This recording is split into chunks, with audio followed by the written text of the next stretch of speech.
Bruno, what's going on, buddy? How you doing, man? I'm good. I'm not as good as you, though. I heard you were at the fashion show, the Victoria's Secret fashion show in New York yesterday. Yeah, man.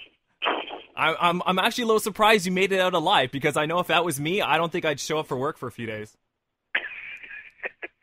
It was rough. It was rough, but I pulled it together. I don't feel too bad for you, Bruno Mars. Did you get a chance to check out? Thank you. Did you get a chance to check out the $2.5 million bra Alessandra was wearing? Yeah, man. What the hell are they thinking? I don't know, man, but for me, it doesn't. You don't have to wear a $2.5 million bra. You could probably wear one for $7 at like 2 for $1, and I'm good with that. I don't know who's buying that, but God bless them, whoever is. My man, you're just crazy busy right now. You know, the new album's dropping in December. SNL. By the way, congrats on SNL. Best rated show of the season so far in the last 7 months. How did you feel going into Saturday Night Live? Nervous, excited. I couldn't wait, and it was it's so hard to explain because I can't, because you don't really know until you're in that thing, and then you understand how it works, and it's such a amazing operation how they get this live show every week. Mm-hmm. And that stage that you performed on has been shared by some of the biggest names in music. Did you feel like when you walked into the studio of SNL, did you feel like kind of like an aura? You know, people say when they go into Madison Square Garden, there's kind of like an aura going on around. Did you feel that when you got involved with SNL? Absolutely. Especially when you're backstage and you see the pictures of who's been on that stage, if it's Eddie Murphy and Chris Farley and Steve Martin and all these these incredible comedians, and a guy like me who's a musician. It's pretty surreal. Did you, what was your favorite skit? Because, I watched it, it was a great show, you did a great job. The Pandora skit got a lot of play. Was that your favorite skit as a part of the show? I think it turned into my favorite because, that was basically written that day, right before the show. And I've watched it back recently, and I like the way the other guys in that sketch, the way they acted like it was the end of the world. It was amazing to me to see that on TV because it wasn't like that at rehearsal. Mm-hmm. And that just goes to show you like how professional and how good these guys are at what they do, and knowing where the sketch needs to go. And they're just acting like this kid Devin needs to save the day. Right.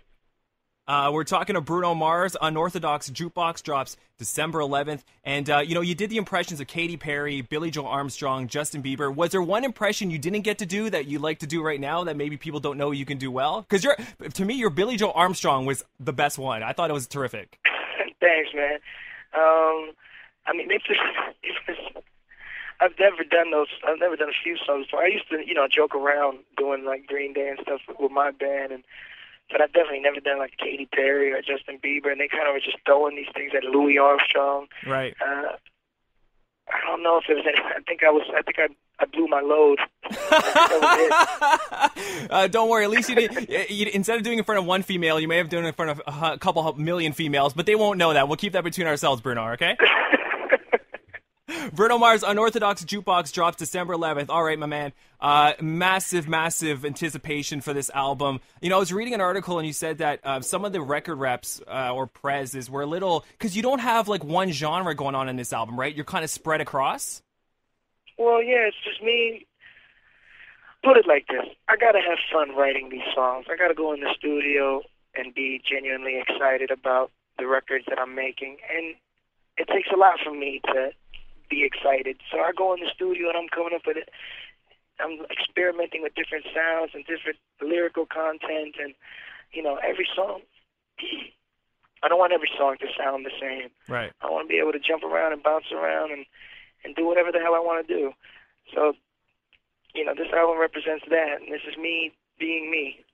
And do you feel an added pressure? Because a lot of people's first debut albums are kind of like, put a certain way so they can sell. But when you become an artist as yourself and now you're doing your own thing, what you want to do you feel an added pressure for this album to perform? I mean, not really, because this is,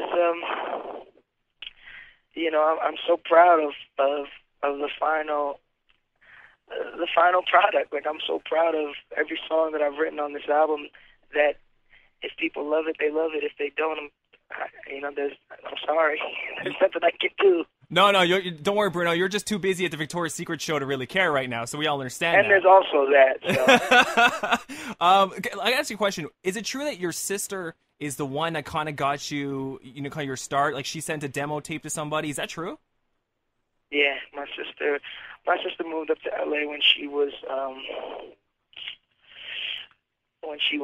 18, and I came up when I was around 16, and I recorded a demo. It sounded terrible, but she ended up playing it for some people, and the right guy heard it, and that's what got me to California.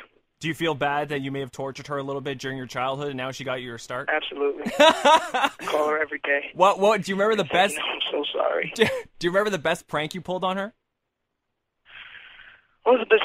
She was more of the prankster on me. All right, so she was more. What did she pull on you? Yeah. It was, some horrible things. Like, she would knock on the door, and I'd open it, and she'd kick me in the ding-ding. Stuff like that. Oh, my God. I once tried to get my sister to think she was adopted, and she still doesn't talk to me to this day. It's been 8 years, Bruno, so that might be a trick you want to play on your sister. You're a horrible person. No, it's like I'm talking to my mom. What's going on, Bruno?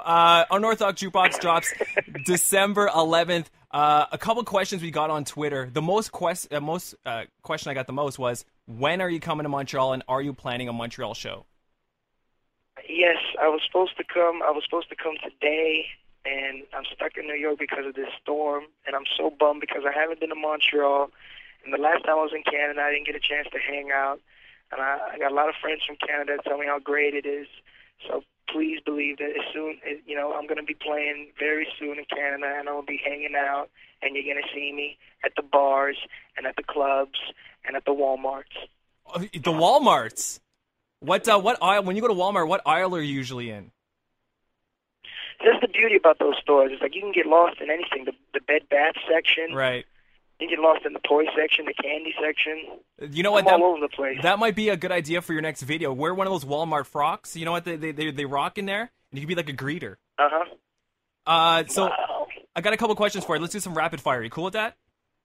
Hit it. I'll just throw you some names, and you tell me the first thing that comes to your mind. Okay. Little Richard. Awesomeness. Eminem. The man. B.O.B. The start of this whole operation. Lady Gaga. Thug.com. First thing Bruno Mars does when he wakes up is he scratches himself. And then apologizes to the girl laying beside you? And the baby pony. Best piece of clothing you own?